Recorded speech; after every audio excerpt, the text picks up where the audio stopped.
So what do you want, questions at the end of the talk? Or whatever you think works best. Probably at the end of the two. Of the whole thing, yeah. Do you have a... Yeah. I mean, maybe if there's an obvious direct question in the middle, Yeah, but if it's a more general discussion at the end. Okay, so it's great to be back here 20 years hence and to look round and see who you recognise and who's changed and be conscious of your own changes, having seen all those photos. The title that Peter and I were given was Stochastic Methods, but I actually didn't notice that until about 2 days ago when I came to write this. And I'd actually thought about it as stochastic models. Nevertheless, what we're going to talk about is stochastic models. There are lots and lots of sessions on other aspects of what one might think of generally as stochastic methods. So I'm really going to focus on what's been going on in the sort of generic stochastic modeling part. So we're thinking of representing processes. I'm not going to talk about all the interactions with data, the whole huge area of model fitting or models for specific applications. And we had to come up with a title, and we were a bit, inspiration didn't strike either of us, I don't think. So it's past, present, and future. And as far as I'm concerned, for this purpose, past is just before 1993. Present is the last 20 years, and future is obvious. And what I'm going to do is very much give a sort of perspective, from sort of historical perspective and scene setting thing. So it'll complement, but also, unfortunately, because we didn't liaise, overlap with some of the things that Dennis has said, but hopefully it's quick, so it won't be too awful. So in the beginning was the word, and the word was very much R0, which we heard about absolutely all the time, and I'll come back to that. People were working on extension of the basic compartmental models to a whole range of human, animal, and plant infections, concentrating on control issues, thresholds, of course, very important. Processes were described in stochastic terms as a rule, but very often, analysed deterministically, and one had slightly unedifying arguments between people about their analyses, and actually, although they described their models in different terms, because they were different stochastic models, the corresponding deterministic model was the same. Obviously, there's an infinity of stochastic models that correspond to a particular deterministic model. And so the arguments were absolutely null and void.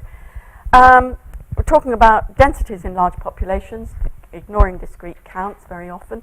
The pitfalls weren't always appreciated, so we think about Dennis's paper in 91 on the Attofox to ram that home. But of course, the benefits were easy numerical solution, being able to do something and get some answers, and often get very useful answers. There was quite a lot of work then on approximations, going right back, of course, to sort of Gaussian diffusions and Peter Whittle, and then a number of papers by Tom Kurtz and Andrew Barber in the 70s putting these things on a stable mathematical footing. So as we've seen from Dennis, the idea of the proposal to the newly formed institute was hatched in the beautiful setting of Stochastic. And there were two fundamental problem areas, and now I'm thinking specifically about the stochastic aspects, stochastic modelling aspects. Population heterogeneity and heterogeneity of mixing, the way the contacts were made and the structure of that, and things to do with the basic parameters that drive the models, determining those basic parameters and how to incorporate them in the models and how sensitive the models are to the way in which they are incorporated. A feeling that we needed to integrate and get the best out of both deterministic and stochastic approaches, and to compare the sort of properties that we got from the various approaches. The examples that were put in that proposal were things like spatial models. There was an emphasis on chaotic and time series modelling of childhood diseases, which was very topical then, but perhaps less so now, and quite a lot about approximations. Dennis also we obviously were on a common wavelength here, identified the 3 participants who played a big role 20 years ago in the programme and aren't with us today. So I just wanted to acknowledge them, and particularly for me, I suppose, Norman Bailey, whose classic 1975 text was really the sort of the starting point for many of us in doing stochastic modelling of epidemics. R0, as Dennis said, was put on a firm deterministic footing. In fact, in Hance's 1992 PhD thesis, and it really was ubiquitous to the extent that I don't know how many other people have got one of these, and I don't know whether you can see it, and I'm declining to model it. You can see by its pristine state it has never been worn, but I did keep it as a sort of memento. So it's got this message at the bottom. I think that's a red grouse, as I remember it. This came from the middle workshop, but this says R0 or not R0, and then it links with that. Anyway, so R0 was really quite a sort of a thing that cropped up.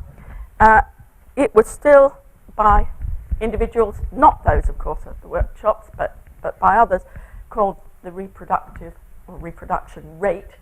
And the mathematicians amongst us disliked the idea that it wasn't, it isn't a rate. So that term was outlawed, and there were discussions about, doing this. We had the various 3 one-week workshops, which Dennis has described, and I'll just sort of focus a little bit on the topics from the stochastic modelling point of view. So we had generic stochastic models and structure from Dennis, coupling methods from Frank Ball. Final outcome was Lefebvre and Picard. Thresholds, Ingmar Nozel, and Rick Durrett on spatial epidemic models. Lots of applications, of course. We had a one-day workshop on network models, at which Dennis gave a contribution on random graph models. And we had a thing at the end, which we called Judgment Day, and the topics, the stochastic model topics that cropped up there, space from Dennis, structured models from Frank Ball, approximations from me, and a talk on SIS models from Ingmar Nozel. We also had an RSS discussion meeting, so that was actually held here in the Institute. So there was a paper in JRSS and JRSSA, which you can look back on, and the discussion is interesting. So the topics, the key challenges, are the ones which Dennis has already identified for stochastic modelling. They're the same ones that I've put up here in red. The discussion was interesting. So we had discussion on coupling from Frank Ball and Wilfred Kendall. Interestingly, we had this was one of the direct results, I suppose, of the programme, was the collaboration between Frank Ball, Dennis Mollison, and Gianpaolo Scagliotomba on spreading of thresholds within a household model. And those preliminary results for that work were actually announced at this discussion meeting. We had a lot of discussion of, excuse me, of R0 in structured populations, work on hybrid models and approximations, perturbation approximations from Ingemar. Klaus Dietz raised immunoepidemiology as an area that we should be concentrating on, and Andrew Barber discussed interacting particle systems, and I'll come back to 1 or 2 of those in a minute. So, going back to some of this, and picking up what's been going on in the last 20 years, I didn't allow anything like enough time to actually, go search through the literature. So it's a very, not quite random selection of bits and pieces. Some bits I know quite a lot about, and some bits I know very little about. Lots and lots of stuff on metapopulations, treating these as surrogates for spatial structure.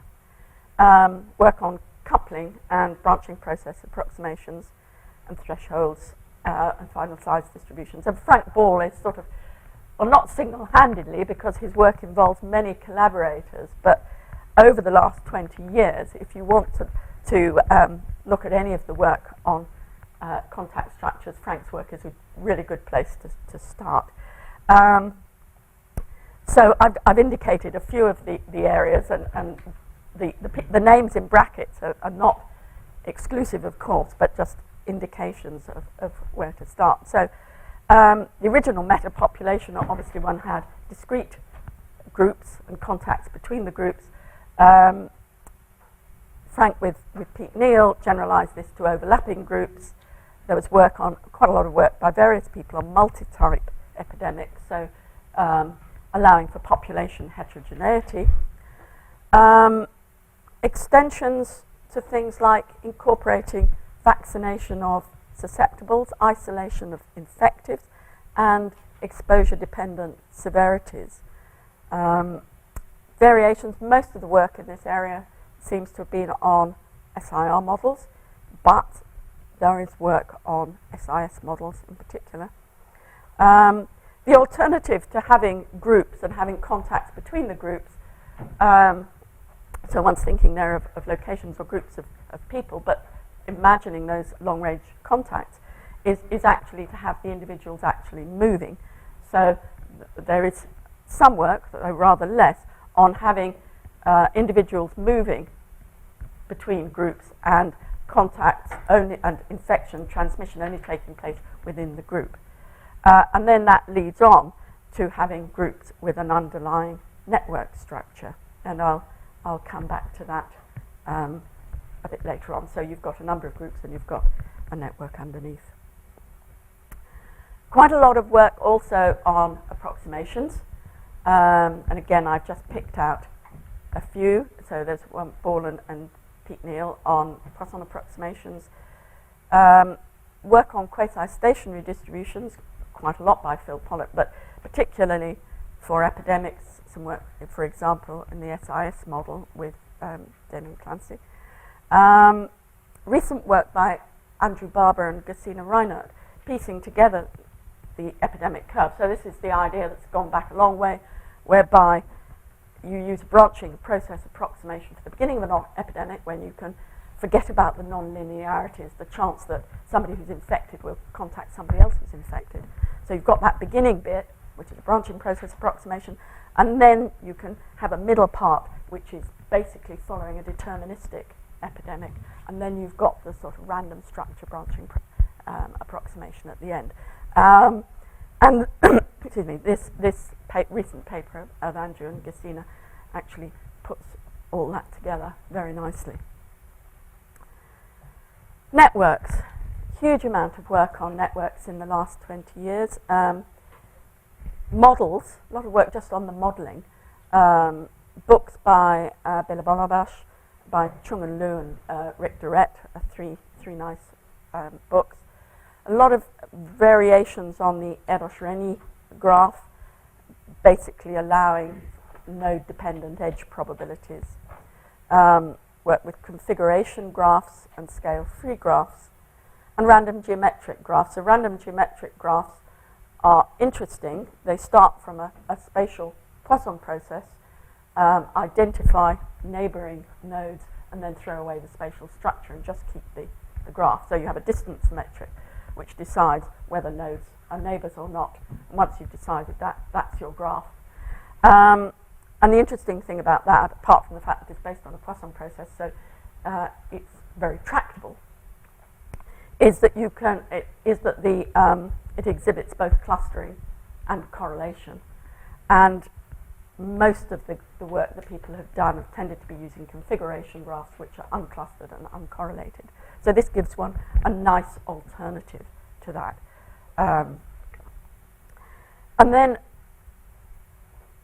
because properties like clustering and correlation are important for the spread of whatever processes, in our case epidemics, a lot of work on rewiring algorithms to find ways of moving the edges around in networks so that you preserve properties like the degree distribution of the nodes, while if you start with a configuration graph, for example, then keeping those degree distributions the same, but rewiring so that you introduce clustering or introduce correlation to a chosen degree.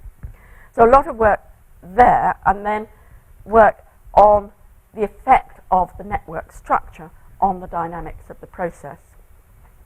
Empirical observations that clustering is important, and in general clustering limits the spread because you're more likely to contact somebody who's already in the neighbourhood and already infected.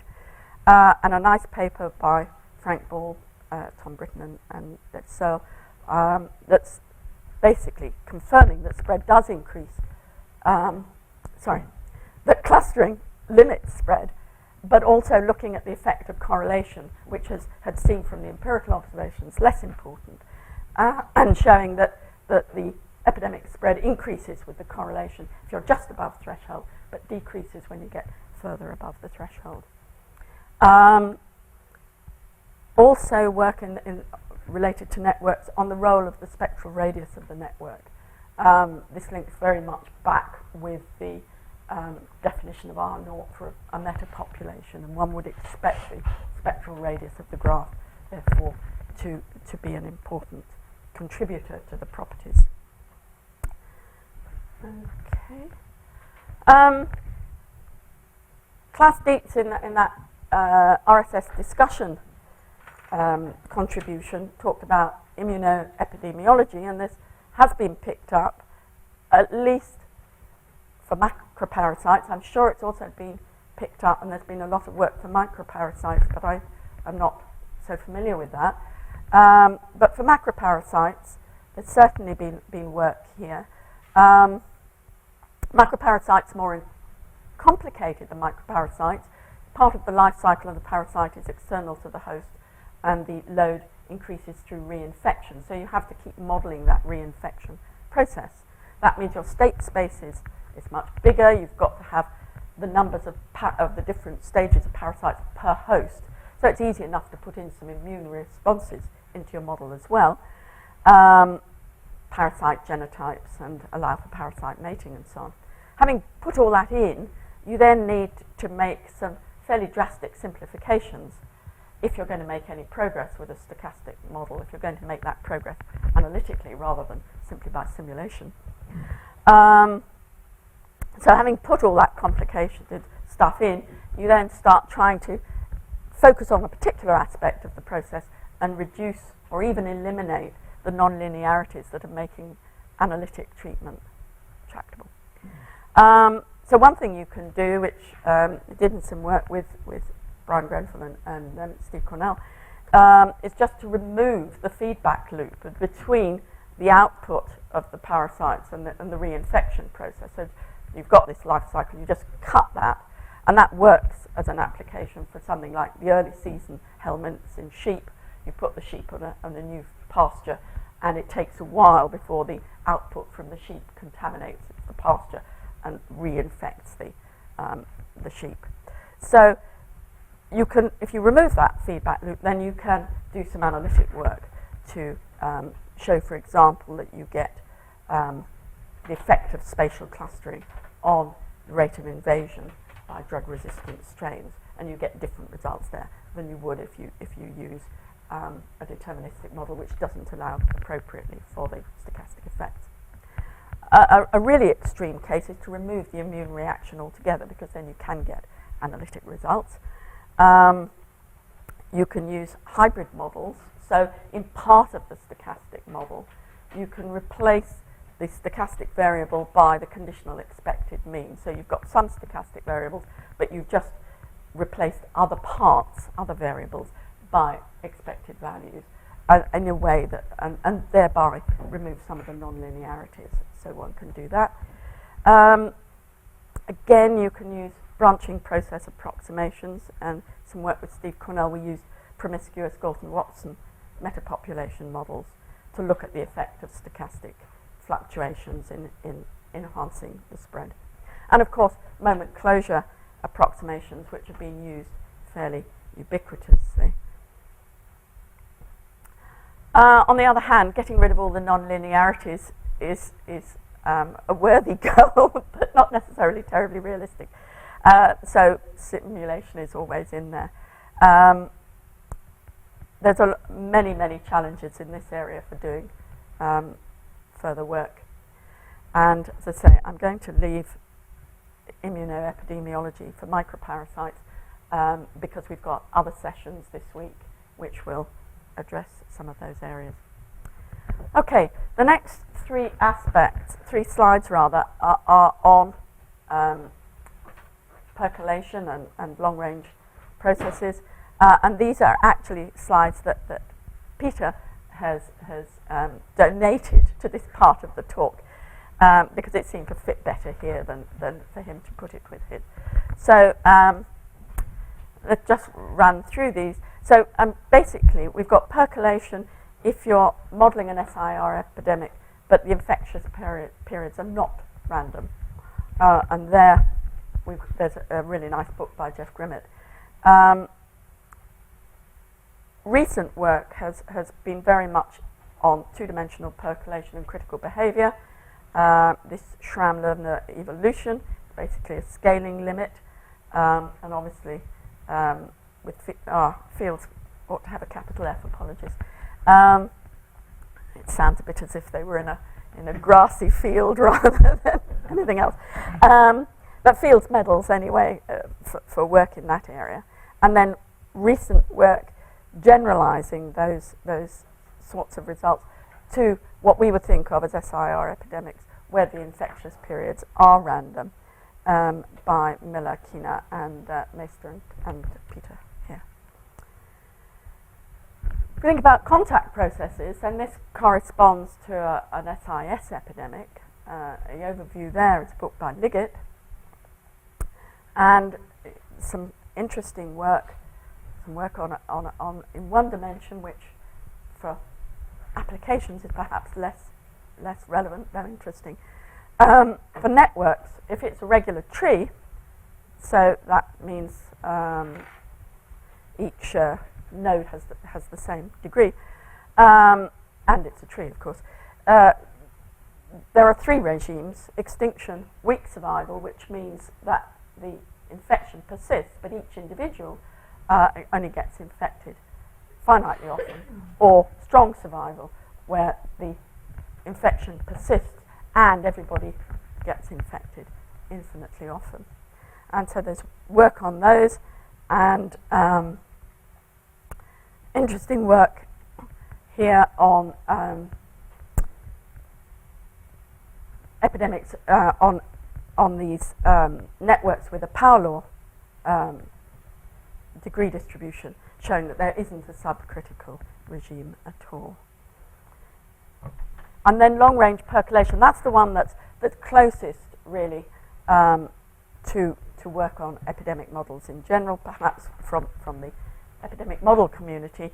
SIR epidemics, where the rate of contact depends on distance in the space. Work on, particularly on supercritical percolation, and looking at the size of components and so on. And their work, again, involving Peter, but also others, Dawson and then Cabal and Ronmeister, looking at this sort of percolation where we've now got not only the metric space but structure in the population. Okay, now I'm not really supposed to be doing the future. I feel like something out of the Christmas Carol, the voice of Christmas past or something. I'm going to hand over to Peter to do the future, but I did want to put a little bit of future in for networks. Some obvious areas here, so threshold equivalence of R0, final size results, and particularly the way those are affected by network topology and the role, as I indicated earlier, of the spectral radius of the network. So lots of work needed there. In building models, blending together local and global scales, thinking not only about properties like correlation and clustering, which are local, but also about the global properties of the network and how these link together.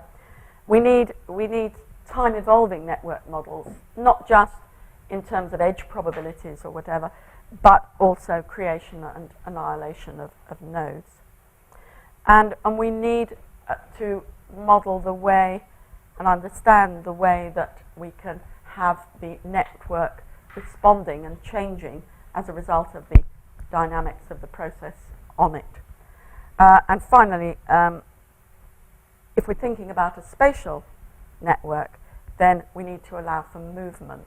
So I suppose if you like, this is creation and annihilation of edges, but in a very specific way. So if you think about Wi-Fi, or you think about particularly vehicle navigation systems on board cars, trains, whatever, you get virus spread if the computers are within a certain distance. So you're interested in spread of a virus across a moving set of nodes there.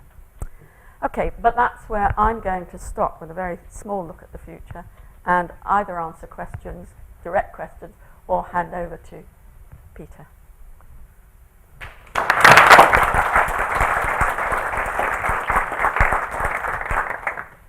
Thanks. Are there direct questions?